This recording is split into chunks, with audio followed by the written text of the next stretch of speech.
So in today's video, we're going to take a look at a couple of related rate problems and see how we can actually use differential calculus to solve these types of problems. And so these two problems over here I got from the UC Davis, math department's website because honestly it's quite irritating trying to construct related rate problems on your own. But so yeah, a big thank you to them. But let's actually go ahead and start delving into how we would approach these problems. So the edge of a square is increasing at a rate of 3 meters per second.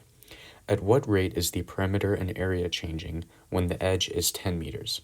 So let's go ahead and actually try to model what this problem would look like. So we have a square. Okay, a square.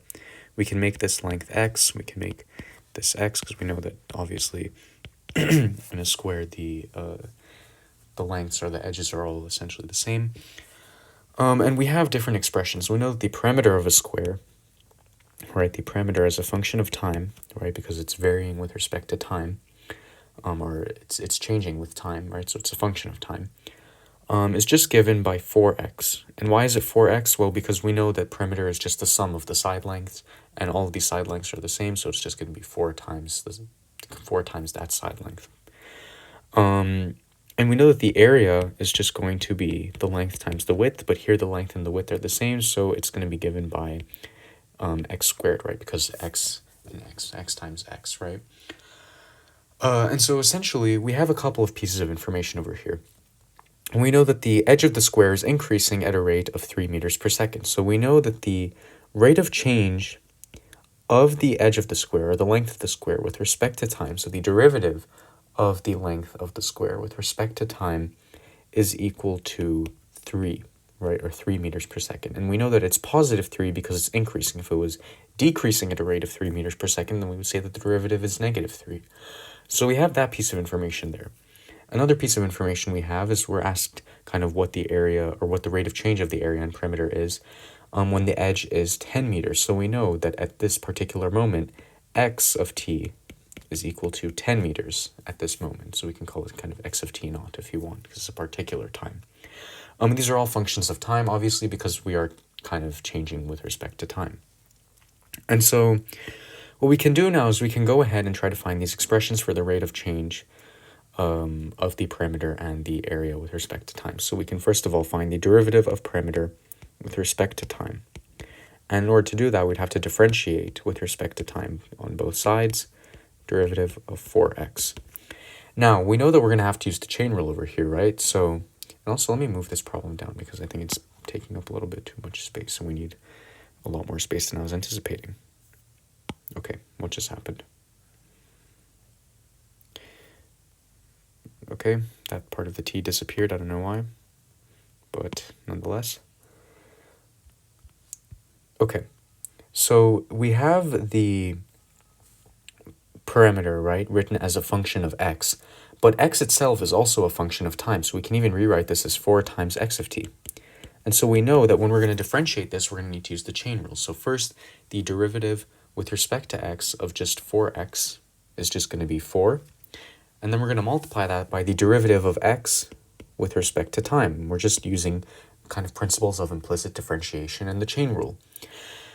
But what do we know about the derivative of x with respect to time? We know that at this particular moment, or just really in general, it's going to be equal to 3. So over here, this is going to be equal to 3, and we're just left with 4 times 3, which is equal to 12 meters per second if you want to be particular, but we can just leave it as 12 for the moment. And so that would be the derivative of perimeter with respect to time. And we notice that the derivative of perimeter with respect to time is actually independent of x at that particular moment, right? It's just dependent on dx by dt. And then we can go ahead and solve for the derivative of area with respect to time. Well, again, that's just going to be the derivative with respect to time of x squared. And we know that x is just a function as well. And so we can first of all take the derivative with respect to x of x squared, which is going to be 2x. And then we can multiply that by the derivative of x with respect to t. We know that that's going to be equal to 3. And we know that at this particular moment, x is equal to 10. And so here we can replace this x with a 10. And so this entire answer is going to be 2 times 10 times 3, which is 60. And so that would be the derivative of area with respect to time. And that's our final answer. It's always helpful to draw out a model, actually, when you're solving these types of problems, as we'll see in this example, actually. So the leg of a right triangle is decreasing at a rate of 5 meters per second. So decreasing at a rate of 5 meters per second. The other leg is increasing at a rate of 7 meters per second. At what rate is the hypotenuse changing when the first leg is 8 meters and the second leg is 6 meters? So we have a couple pieces of information over here. We have this right triangle. We have this leg over here. We can say, for example, this one right over here. This leg has we can call this leg X, we can call this Y, and we have the hypotenuse, we can just refer to that as Z. And so essentially, we have a couple of pieces of information over here. This leg, let's say that leg X, right, is decreasing at a rate of 5 meters per second. So we know that the derivative of X with respect to time is equal to -5, right? Because we're decreasing at a rate of 5 meters per second. We're not increasing. If we were increasing, then it would be +5. And then the other leg, we can say that that's leg Y, is increasing at a rate of 7 meters per second. So we know that dy by dt is +7 meters per second. And we want to find the rate of change of the hypotenuse when the first leg is 8 meters and the second leg is 6 meters. So when x is 8 meters and y is 6 meters. So that's the piece of information that we have. We want to find dz by dt, essentially, right? And so what are the different pieces of information we know? Well, this is a right triangle, so we can obviously use the Pythagorean theorem over here. We know that x squared plus y squared equals to z squared. And then if we want to solve for dz by dt, we can just go ahead and differentiate both sides with respect to time. And so that tells us that the derivative with respect to time of x squared plus the derivative with respect to time of y squared equals the derivative with respect to time of z squared. And then we can just use our principles of implicit differentiation to end up with 2x times dx by dt plus 2y times dy by dt is going to be equal to 2z times dz by dt. And so now we're almost there, actually. We just need to substitute a bunch of pieces of information in. So we have that dx by dt is -5, dy by dt is +7, x is 8, and y is 6. Let's go ahead and substitute that in. So this is going to be -5. We know that x, what is x again? X is 8. We have that y is 6, and dy by dt is 7, right? And so let's go ahead and actually multiply all of this out. So what is 8 times 5? That's going to be -40. -40, rather, -80, if I'm not mistaken. And then we have 2 times 7 is 14. 14 times 6, that's going to be what, 24.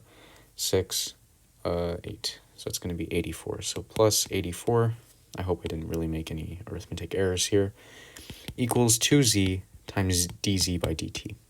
And so this is, over here is just going to be 4. And then we can divide both sides by 2 if you'd like. We can end up with 2 equals z dz by dt. But we just want dz by dt, and we have z over here, so we don't really know what to do with this. But what can we do is we can go ahead and substitute our pieces of information here to solve for z. And so let's actually do that. So we know that x is 8 and y is 6. And so if we were to substitute that into our initial expression up here, then we can actually solve for z. So 6 squared plus 8 squared equals z squared. I swapped the order there, but it's fine. So that's going to be what, 36 plus 64 equals z squared. So that's 100 equals z squared. And since it's a side length, it has to be positive. So we're only going to take the positive root, and we'll get z equals 10 meters. And so we can go ahead and say that dz by dt, if we divide both sides by z, which is 10, is going to be 2 divided by 10, which is 1 divided by 5. And that will be our final answer.